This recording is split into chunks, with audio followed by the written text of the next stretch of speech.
قال الله تبارك وتعالى في القرآن المجيد ولنبلونكم بشيء من الخوف والجوع ونقص من الأموال والأنفس والثمرات وبشر الصابرين.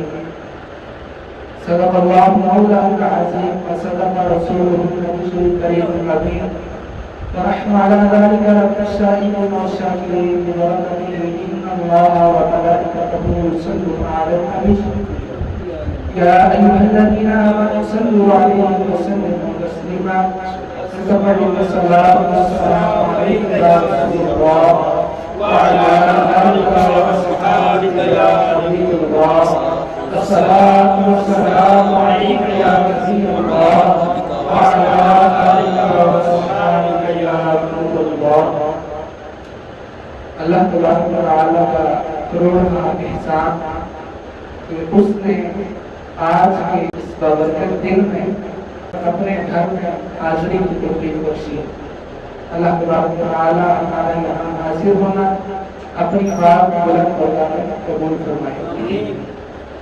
قرآن پاک میں اللہ تبارک و تعالیٰ نے ایک بندہ مومن کو آزمانے کے 5 طریقے بیان فرمائے کہ ایک بندہ مومن پر کس طرح سے آزمائش آ سکتی ہے, کس طرح اللہ تبارک و تعالیٰ اپنے بندوں کو آزماتا ہے اور پھر آزمائشوں کے ذریعے بندوں کے درجات بلند فرماتا ہے. اللہ تبارک و تعالیٰ نے فرمایا کہ وَلَنَبْلُوَنَّكُمْ, ہم تمہیں ضرور آزمائیں گے.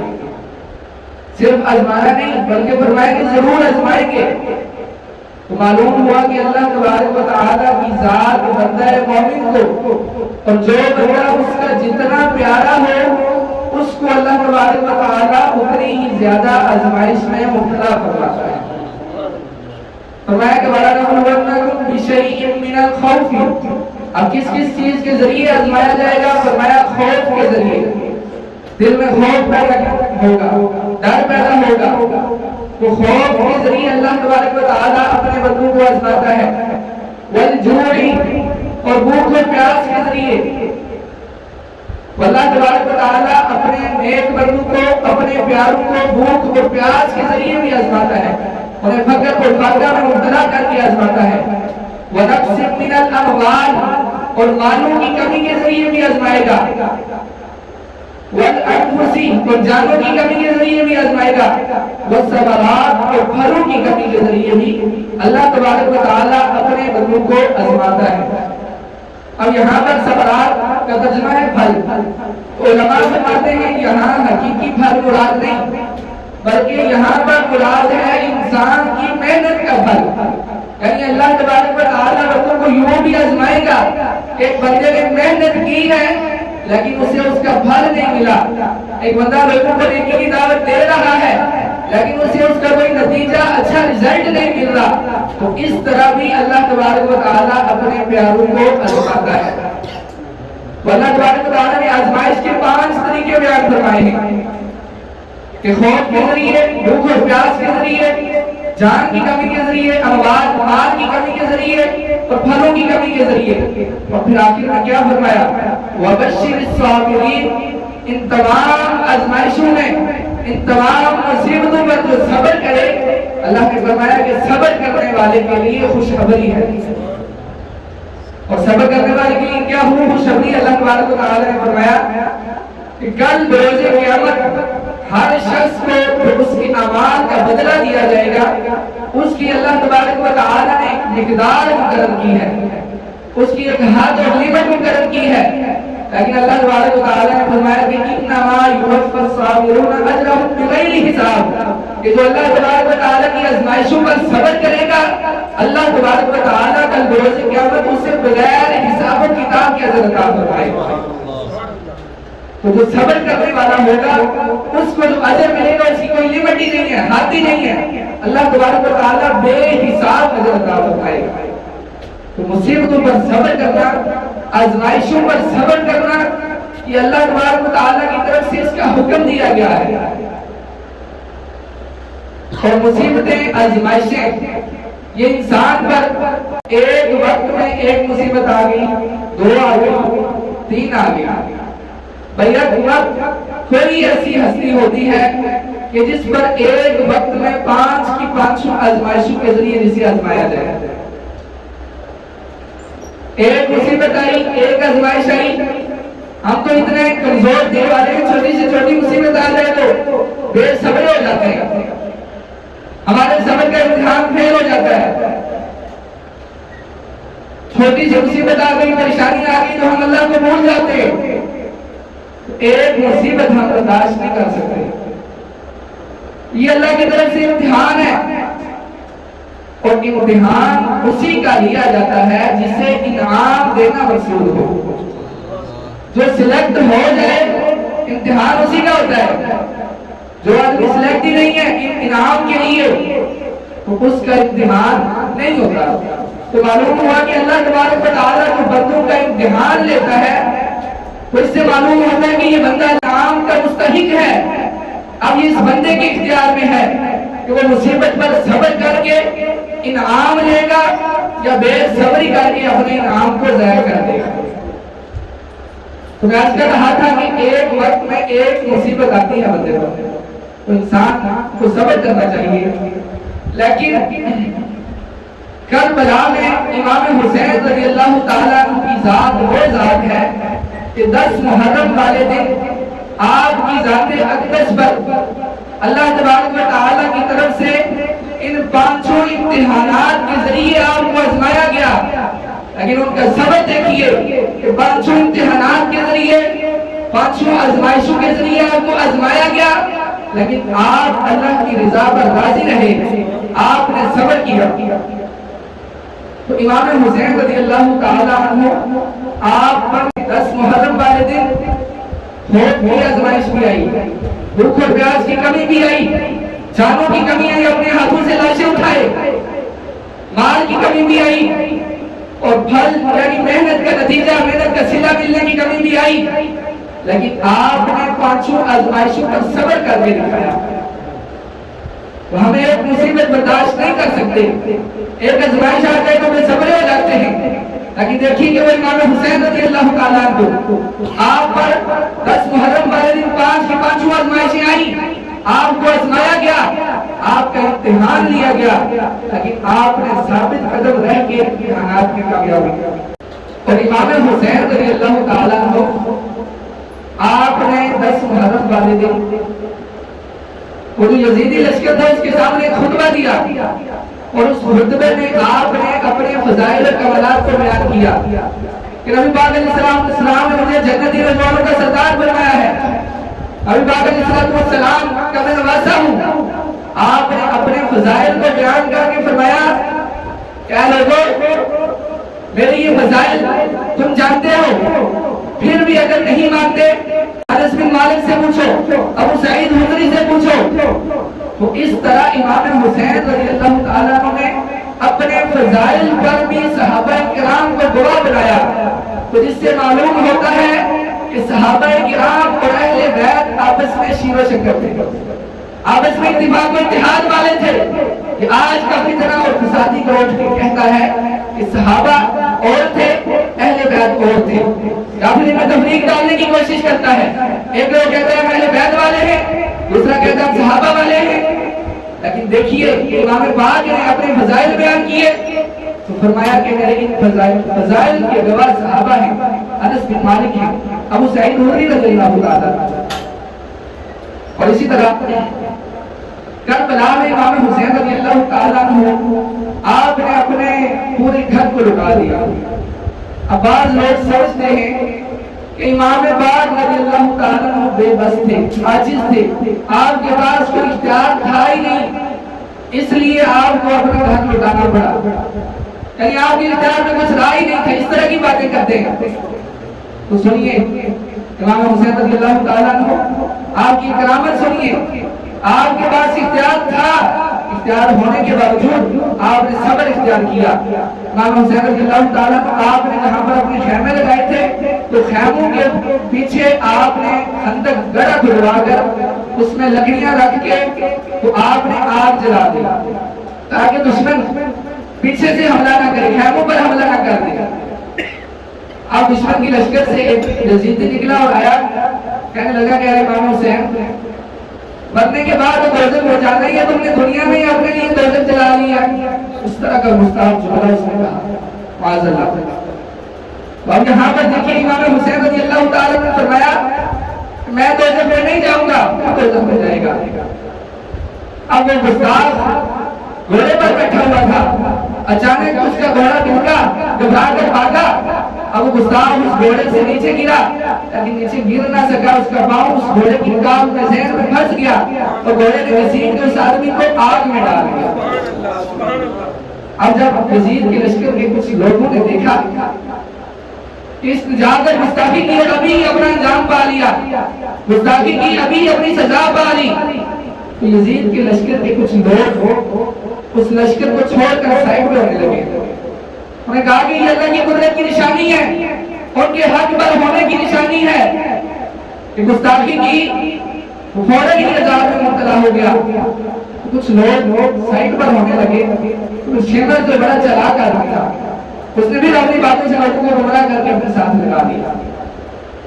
تو یہ امام حسین رضی اللہ تعالیٰ عنہ آپ کربلا میں بے بس نہیں تھے، آپ چاہتے تو دریائے فرات کو اشارہ کرتے ہوئے آپ کے قدموں میں آ جاتا، کیونکہ ذرا آپ ابھی پاک علیہ السلام کے رواسے ابھی سے بھی پیچھے چلتے ہیں، آپ اسماعیل علیہ السلام کی اولاد میں سے ہیں۔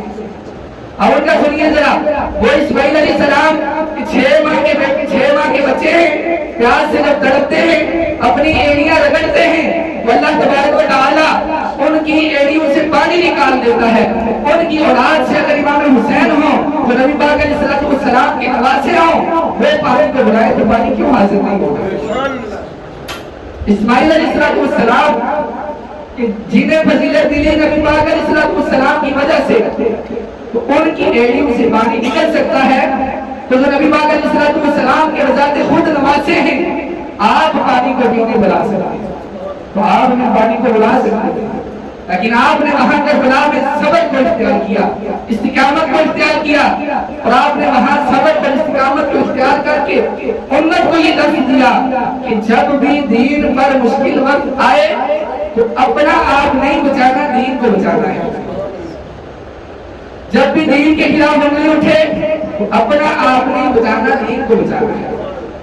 اور اسی طرح امام حسین رضی اللہ تعالیٰ عنہ آپ کے ساتھ کربلا میں آپ کے رفقا تھے، تو یزیدی لشکر کا سپہ سالار ہر جس نے سب سے پہلے امام پاک رضی اللہ تعالیٰ عنہ کو روکا، یعنی یزید نے بھیجا کہ جاؤ امام حسین رضی اللہ تعالیٰ عنہ کو روک دو تاکہ آگے نہ آ سکیں، آپ کوفہ کی طرف جا رہے تھے، انہیں وہیں روک دو، ٹپ کرو، پانی بند کرو تاکہ واپس چلے جائیں۔ پہلے لڑائی کا جنگ کا ارادہ نہیں تھا، اب ہور آیا، اس نے امام پاک رضی اللہ تعالیٰ عنہ کو روکا۔ آخری دن تک 2 محرم کو اس نے روکا اور 10 محرم تک یہ معاملات دیکھتا رہا، وہ دیکھتا رہا کہ محبت یہاں تک پہنچ چکی ہے کہ جنگ ہوگی۔ تو 10 محرم کو اس نے شیمر کو کہا میں تو سمجھتا تھا کہ تم صرف امام پاک کو روکو گے، واپس بھیج دو گے، پانی اس لیے بند کر دیتا کہ تنگ آ کے واپس چلا جائے، اب میں دیکھ رہا ہوں کہ تم جنگ پر آمادہ ہو گئے ہو۔ میرے آگے اب 2 راستے ہیں، ایک جنت ہے، ایک دوزخ ہے، مجھے ایک طرف جنت نظر آ رہی ہے تو دوسری طرف دوزخ نظر آ رہی ہے، تو میں جنت کو اختیار کرنا چاہتا ہوں۔ اب شیمر یہ بڑا ہی سخت دل آدمی تھا، اس نے کو دھمکی دی کہ اگر اس لشکر میں جائے گا تو شام پہنچنے سے پہلے مارا جائے گا، سامنے موت ہے، اور اگر اسی لشکر میں رہے گا تو تجھے مال دولت دیا جائے گا، تجھے نوازا جائے گا۔ اب ان کے دل میں تو شروع سے یہ تھا کہ جنگ نہیں ہوگی، انہوں نے اپنے گھوڑے کو ریٹ لگائی اور امام حسین رضی اللہ تعالیٰ کے لشکر میں شامل ہو گئے، اور جا کے امام حسین سے عرض کرتے ہیں کہ امام پاک میں ہی ہوں کہ جس نے سب سے پہلے آپ کو روکا تھا، ابتدا میں نے کی تھی، لیکن میں اپنی غلطی پر شرمندہ ہوں، میں معافی چاہتا ہوں۔ اب دیکھیے امام پاک کا صبر اور معافی کا جذبہ۔ امام حسین رضی اللہ تعالیٰ نے فرمایا کہ تیری ماں نے تیرا نام ہی حر رکھا ہے، جس کا مطلب ہے آزاد، دنیا اور آخرت میں آزاد ہے، یعنی آپ نے معاف فرما دیا۔ اب رضی اللہ تعالیٰ امام حسین کے لشکر میں شریک ہوئے تو گھوڑے سے نہیں اترے۔ امام حسین نے فرمایا کہ نیچے آ جاؤ۔ رضی اللہ تعالیٰ نے کہا کہ اب گھوڑے سے نہیں اترنا، اب آپ کی بارگاہ میں اپنے آپ کو قربان کر کے ہی نیچے آنا ہے، اور امام حسین رضی اللہ تعالیٰ کے لیے اپنی جان کو قربان کر دیا۔ نکل کر لشکر آداد سے ہر نے یہ نعرہ لگایا، یوں نکلتے ہیں جہنم سے خدا والے، یوں نکلتے ہیں جہنم سے خدا والے۔ تو اس حکایت میں بڑا ہی پیارا درس ہے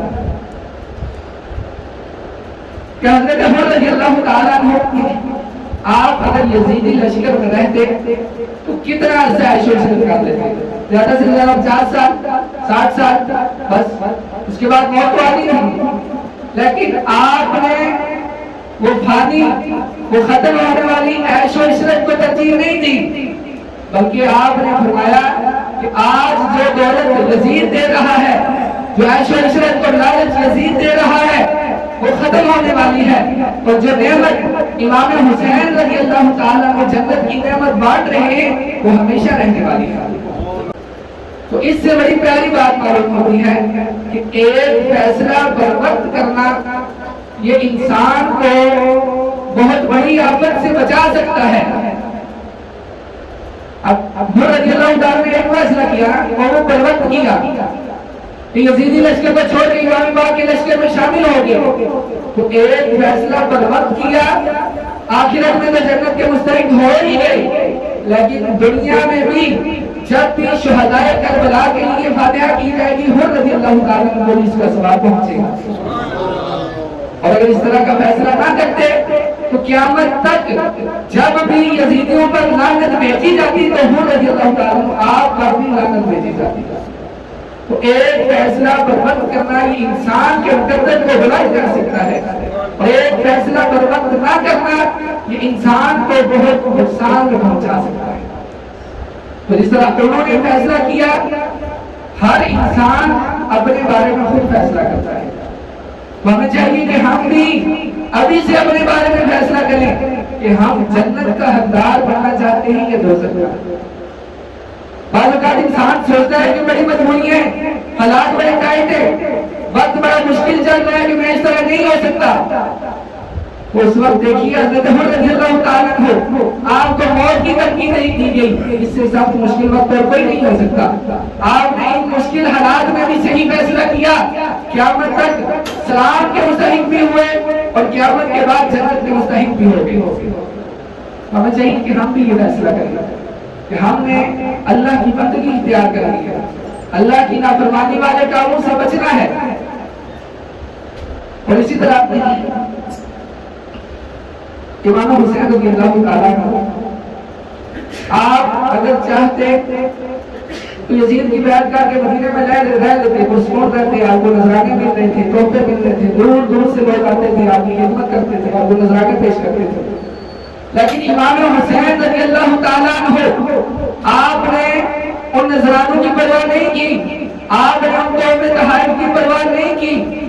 دین پر مشکل وقت آیا، جب آپ کو پتہ چلا کہ یزید جو پھانسی کو پھانسی آدمی ہے، شرابی و زانی آدمی ہے، عورتوں کو رسوانے والا آدمی ہے، سنت کو لٹانے والا آدمی ہے، جب آپ کو یہ باتیں پتہ چلی تو آپ نے اپنے عیش و عشرت کو چھوڑ کر دین کو بچانے کو ترجیح دی۔ جتنی قربانی آپ نے دی تو سب کا مقصد دین کو بچانا تھا۔ امام حسین رضی اللہ تعالیٰ عنہ آپ نے اس وقت کے فاسق یعنی یزید کو قبول نہیں کیا، کیوں؟ یزید اسلام کے خلاف کام کرتا تھا۔ غور فرمائیں کہ اس وقت کے یزید کو کیوں قبول نہیں کیا کہ وہ کام کرتا تھا جو اسلام کے خلاف تھے، وہ بے نمازی تھا، وہ فاسق تھا، شرابی تھا، زانی تھا، عورتوں کو نچوانے والا تھا۔ تو امام حسین نے اس وقت کے یزید کو قبول نہیں کیا۔ تو غور فرمائیے آج اگر کوئی بندہ وہ یزید والے کام کرے تو امام حسین رضی اللہ تعالیٰ عنہ اس کو کیسے قبول فرمائیں گے؟ اس وقت اپنا گھر لٹا دیا، 6 ماہ کے بچے کو بھی لٹانے سے نہیں روکا، کیوں کہ دین پر آنچ نہ آئے۔ یہ یزید کی حکومت جو فاسق و فاجر کی حکومت یہ تسلیم نہیں کی، تو آج اگر کوئی آدمی یزید والے کام کرے تو امام حسین رضی اللہ تعالیٰ اسے کیسے پسند فرمائیں گے، اسے کیسے قبول فرمائیں گے؟ اگر 9 اور 10 محرم کو لڑکیوں کا ناچ ہو، محلے میں بہگائیاں ہوں، ماتم ہو، غیر شرعی کام ہو، تو امام حسین رضی اللہ تعالیٰ عنہ کا دل کیسے راضی ہوگا؟ آپ کے دل پر کیا گزرے گی کہ میں نے اپنے 6 ماہ کے بچے کو بھی نہیں بچایا، اپنی عورتوں کو بھی لے کے دین کے لیے نکل پڑا، اپنے جوان بیٹے کو کی لاشیں اٹھائیں، اپنے بھائیوں کی لاشیں اٹھائیں، بھتیجوں کی لاشیں اٹھائیں، جس دین کے لیے اٹھائیں، آج اس دین کا نام لینے والا وہ یزید والے کام کر رہا ہے کہ جس یزید کے خلاف میں علم جہاد بلند کیا۔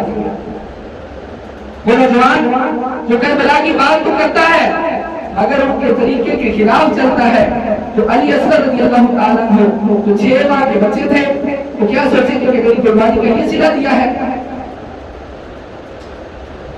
وہ تو نکلے تھے کربلا والے بے حیائی اور فحاشی کے خلاف جہاد کرنے کے لیے، تو آج کا نوجوان اگر گلی میں چوک میں کھڑے ہو کر بے حیائی کو عام کرے، خود بے حیائی کرے، دوسروں کو بے حیائی میں مبتلا کرے، حضرت علی اکبر رضی اللہ تعالیٰ عنہ آپ کیا سوچیں گے کہ میں نے اس قوم کے لیے قربانی دی کہ جو دین کا نام لے کر بے حیائی اور یزید والے کام کر رہی ہے؟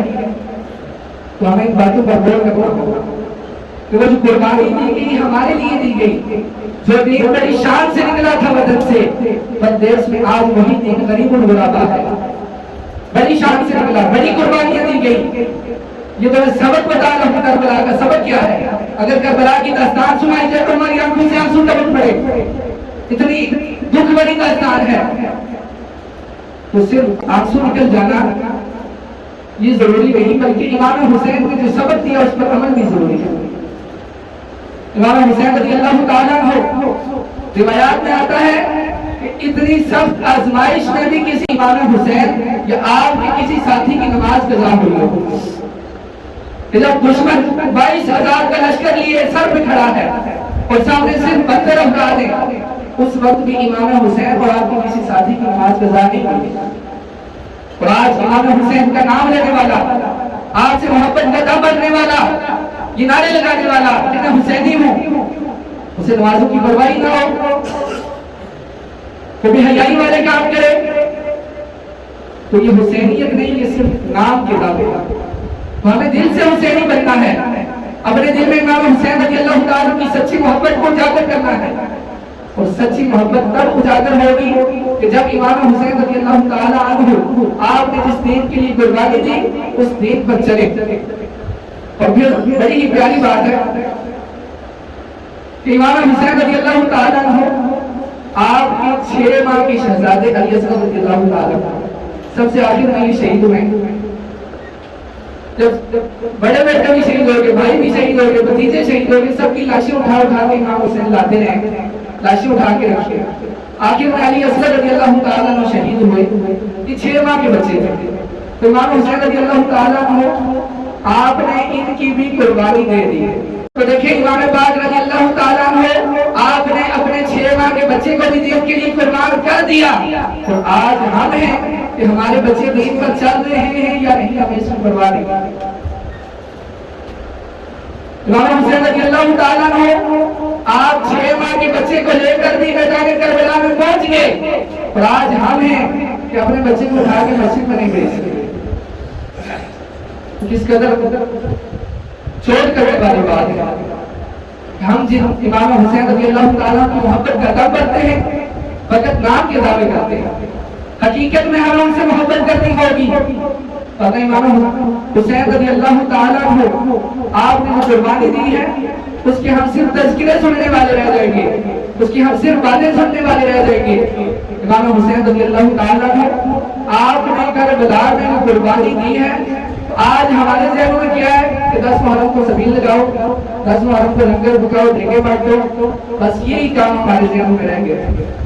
لیکن حقیقت سنیے، امام حسین رضی اللہ تعالیٰ عنہ 10 محرم کو آپ کا 3 دن سے بانی بند تھا، لیکن جب آپ کی شہادت کا وقت قریب آیا تو آپ نے شمر سے کہا کہ مجھے تھوڑی مہلت دیجیے کہ میں اللہ کی عبادت کر لوں۔ آپ نے رات بھر اللہ کی عبادت کی، پھر 10 محرم والے دن جب سارے آپ کے بیٹے بھائی بھتیجے بھانجے شہید ہو گئے اور امام حسین رضی اللہ تعالیٰ عنہ کی شہادت کا وقت قریب آیا تو آپ نے اس وقت بھی اللہ کا شکر ادا کیا، اور پھر جب آپ کا سر قلم ہو گیا، دشمن نے آپ کے سر کو کاٹ کر نیزے پر رکھا، تو اس وقت بھی آپ کی زبان پر تلاوت قرآن تھی۔